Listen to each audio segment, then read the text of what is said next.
So what's your take? Bring back segregation. 100% disagree. Dead at bring it back. I want to know where I'm not welcome, okay? Put them signs back up. Colors only, whites only. Let's do it, all right? Rip the Band-Aid off. Especially for a restaurant. Are you kidding me? Whites only? What do I want to do in there?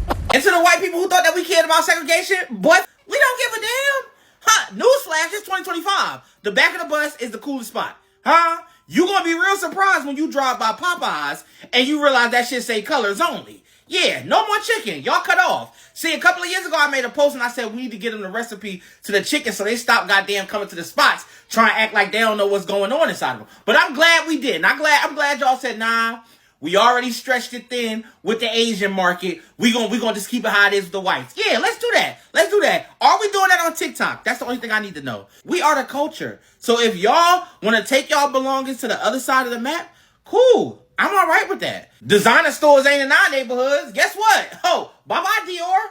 So long, Louis Vuitton. I'm all right. Yeah, see, what y'all don't understand is that we really control the market, even though y'all try to act like we don't. I'm not worried about the situation. Honestly, I never ever in my life woke up one day and said, oh my God, I want to go to a restaurant where a white person is cooking. Never ever said that.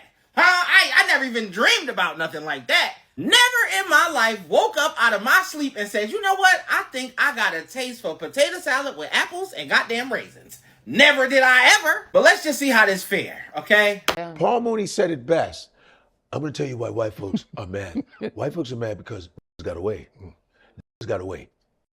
Got away. It's because they don't have slaves anymore. He goes, when we was free, we didn't have no jobs. When we were slaves, we had 12 jobs. He said, imagine if slavery was to come back, they'd be like, oh, welcome home. Welcome back. We haven't seen you in a long time. Your room is exactly the way we left it. Paul Mooney he was right. That's the reason, because all the wars in America were fought because of slavery. Right. Yeah. They wanted to keep what was the economy was slavery. Yeah. The first thing on Wall Street was slaves. Yeah. And so that's the whole thing. It's always about us. What's up, guys? Welcome back to the channel. Actually, guys, white people are furious that black people are not afraid or scared of segregation like they thought they would be. Actually, when they were talking about segregation, they thought black people was going to be sad, to feel sad about that, but instead they celebrate it. They say, please bring it on. We want it to work. And now they're shocked, like, okay, since when you guys don't want us? We thought you'd be sad about that, but they're happy about that. So guys, let's dive in. The credit belongs to one of the videos. I'll be back with more commentary. Anytime they talk sideways, it's always us in the peripheral. When they go DEI, it means black people. To them. But the thing is, the thing that's so crazy is that functionally, affirmative action and DEI mainly benefited white women. So we didn't even benefit disproportionately. We actually didn't. And now that but we are being hurt disproportionately, because when they say we're getting rid of DEI, it's interpreted by these C-suites as fire all the black people. Yeah, and then I know I don't know if the lower courts or something, but I know the Fourth Circuit ruling reshaped how the organization and approach of DEI, right? I think going up against what Donald Trump was trying to do with DEI, was there a change and movement in that? I mean, to me, it almost doesn't matter what the courts say, because the way that companies are interpreting it, the way Hollywood is interpreting it, you're hearing all these stories out of Hollywood, just don't greenlight black stories. Right. Just don't hire black actors. Period. My sister's an actress, you know, June Carroll, by the way, hire her if you're making a movie. She's amazing. But I mean, it's like they're hiring fewer of us. They're giving fewer of our scripts green lights. They're giving fewer of our making fewer of our stories. They wanted to do. Because they interpret it black. And it's not even that Trump, you know, signed a law saying you can't hire black people, but this is the way people are complying. Well, that's just, it's always been in them. They're like, just give us the go. Just give us the go. No blacks, ha ha! But they're not going to touch the NFL and the NBA. Oh, no. Because I was hoping, I think you should fire all of them too, and then we form our own league. Right. They were like, well, don't touch the NFL. No, wait, hold on now. Don't get too We don't want the score to be 1-3. Right. We got still need dunks and stuff. Don't go crazy. Jesus, who's going to catch? No, we don't want to. Yeah, you notice sports was untouched. Untouched. Yeah, I know. Because I said, why don't we, how come it's still black? Why is the NFL still 70? You know what I'm saying? Because whenever they're benefiting monetarily, sexually, or whatever, that's when it's good. But if they don't see If they're not, if we have autonomous happiness, then it's like, oh. You gotta end that. You ever see at a restaurant when black people are by themselves happy, they go, they're making a lot of noise. They go, you are too. Right. You are too. It's like, and you're complaining. Right. And you're complaining. Right, but it's like when they see us, they say, get out of here. Okay, we'll get out of here. Get out of our town. Okay, we'll go build our own. Let's go burn that. What are they doing? Yeah, we gotta burn it. Right. Because we're running rent-free in their heads every day. We run rent-free. Yeah. This is all facts. What do you think the long-term impact is going to be with affirmative action and the removal of affirmative action?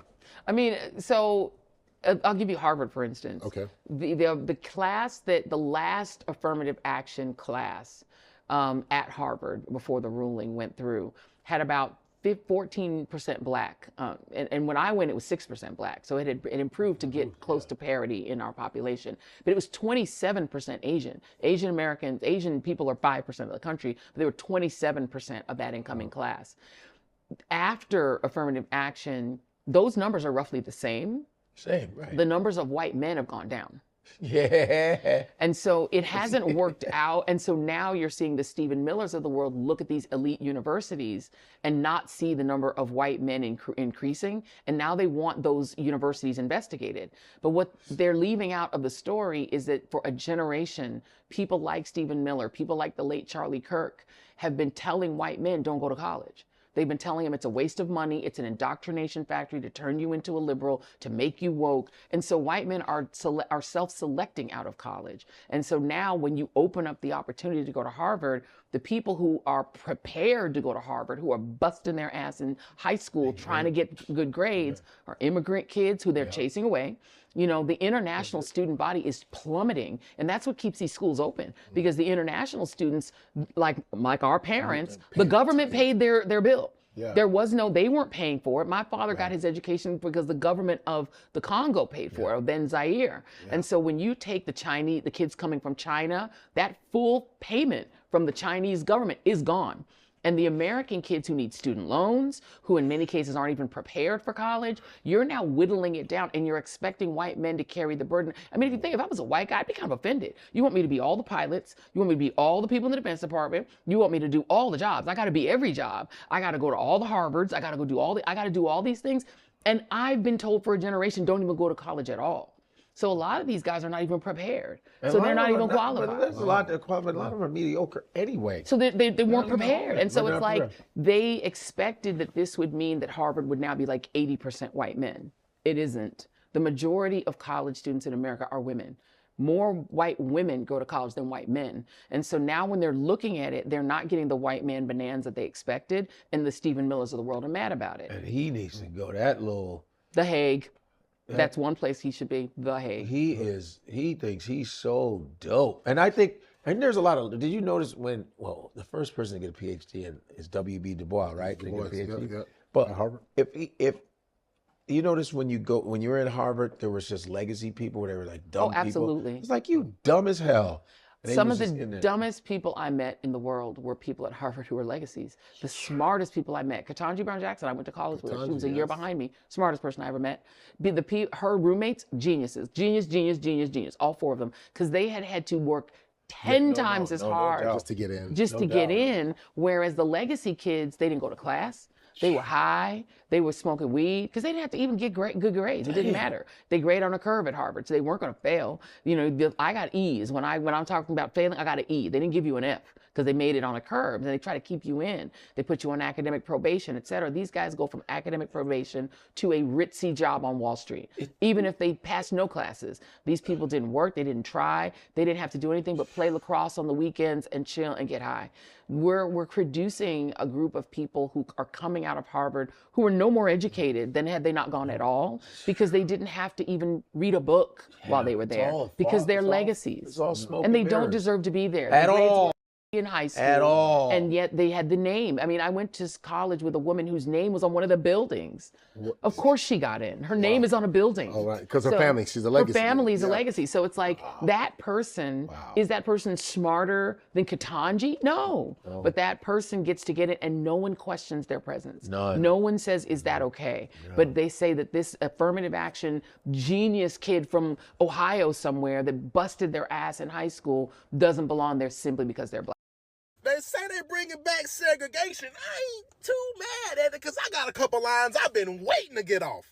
Now I reckon you skim milk scallywags, quinoa conquistadors, pigment poaching napkin ninjas ain't for round here, is you? I'ma give you opportunity to scram. Gon' beat it. Or your ass will get switched.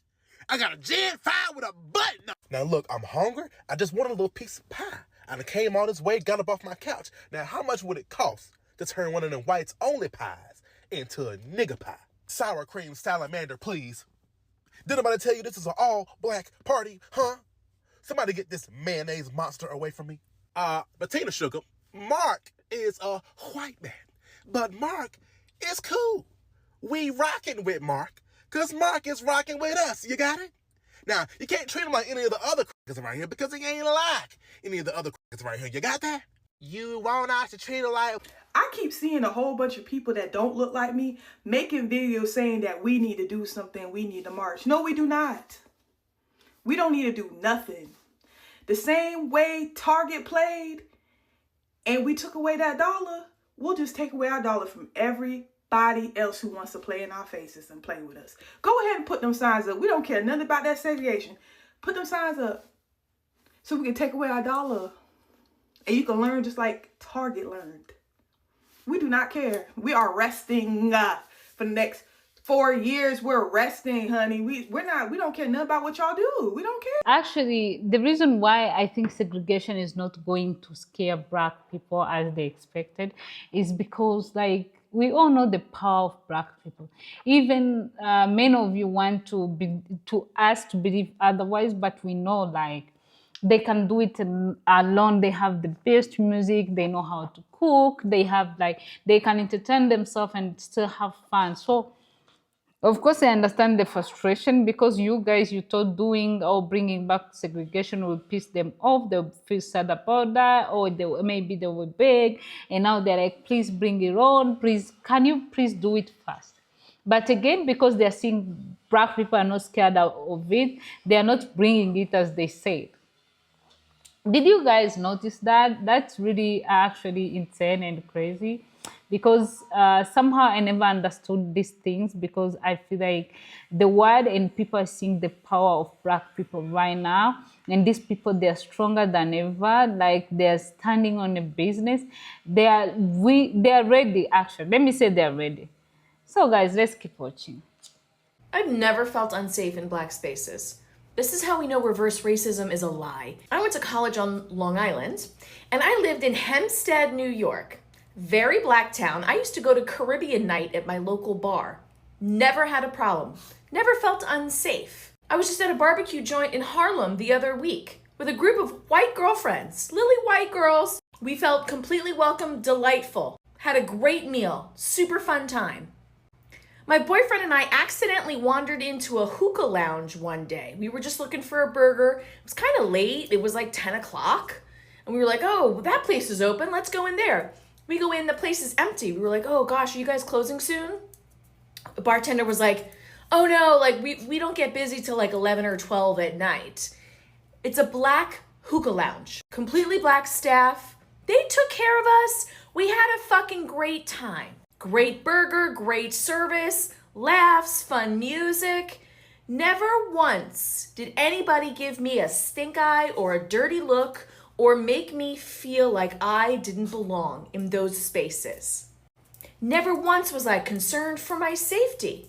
But I was on the national tour of a children's show called The Olympic Spirit. And this show was about Jesse Owens being in the Olympics, who of course was a Black athlete. So we had a Black actor in the cast portraying Jesse Owens. And we toured the Deep South, baby. I'm talking about Alabama, Arkansas, Mississippi. And it was a bus and truck tour. It wasn't fancy Broadway stuff. We played schools. So one night our van pulls into this local rest stop. It was like Pete's Chicken. And it had a gas station, which we needed gas. And Jamal and I walk into Pete's Chicken to get a little snack and to use the restroom because we were on the road. And when I tell you, every white face in that place whipped around and looked at us when we walked in together. Now, we weren't together. We were just 2 friends, colleagues, but he was black and I was white. And I felt the hairs stand up on the back of my neck. And I know he felt it too, because I looked over at him and I was like, this feels off. This feels weird. What's happening? And he goes, yep, let's go. I don't want to get lynched here. So we left. We just turned around, boop, and walked right out. Got in our van and drove off because we felt unsafe in a white space. The only time in my life I have felt unsafe was in a white space because they identified me in proximity to a black man and they did not like it, and I felt it in my bones. That was a formative experience for me. And it's why I like to talk about Black history in these United States, because it's not ancient history. It is still very much alive. Then people want us to be mad so bad. I don't know. Segregation being bad don't sound too bad to me. You mean to tell me I don't have to guess if my mac and cheese got raisins in it or not? You mean to tell me when I walk into a bathroom, it's going to be clean with R&B playing? You mean to tell me I get to pick the best restaurants to go to? I don't have to guess. Bro, we're about to be living like the kings and queens that we are. And I feel like this is going to backfire real bad. Because realistically, we make everything. Nobody's going to want to go to the other side. Even the people that aren't on that side but are, you know, the ones with common sense, they're going to be so mad. Going to be on one side with the boring cookout and then looking at the other side with our cookout. And they're going to be looking like, why did y'all do this? Me personally, I feel like segregation being back is just grounds for we're about to take over everything. You know what? I'm looking forward to it. I can't wait. I really can't, because that sounds lit. If segregation come back, all I gotta say is, once Black people start thriving, start having businesses, start having properties, start having land, and just thriving without y'all, do not come over here destroying our shit. Don't try to burn down our cities or none of that. Don't do that. You see Black people hating on other white people because they got everything in the world? No. The fuck? We will stay in our corner, build our shit up, mind our business. That's it. We just want to thrive. So if y'all see us doing good, please leave us be. Leave us be. Spare us. Just like y'all spare every other race that come over here and build up and have all these businesses. Have y'all ever been to like Duluth, Georgia? Like literally, it's Korean businesses everywhere, on every block, on every corner. And it's just like, okay, cool. Nobody's messing with their stuff. So I want that same energy when we build our stuff up like that. So once you see Black businesses everywhere, do not come over here destroying our shit. Damn. Okay, if y'all don't want us in y'all shit, that's okay. All right, whatever. But once we build a life for ourselves, don't fuck it up. That's all we asking. All right? You ain't even got to see us. Like, just don't come over here destroying our shit. Baby, because Black people we ain't even gonna be stunting y'all. Like, that's the thing. We ain't even gonna be worried about y'all. And Black people never was worried about y'all, even back when there was segregation. You know what I'm saying? The only problem that Black people have with white people is that white people were racist. That's the only problem that we have with white people.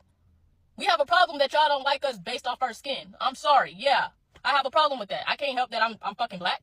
You know what I'm saying? Like, be so for real. So once we fucking thrive in this world, leave us the fuck alone. It'll be a real civil fucking war, because we ain't gonna let that shit slide. Do you know what generation you fucking with? Like, I love how actually Black people reacted on this segregation news, because this is the reaction they saw. It's not what they expected. They expected for you to be mad about it, feel bad about it, but instead you celebrate it. You show them that you are not scared. You know you are enough. You are stronger together. You don't need anyone to survive. That was a good one. That was a good one on my part.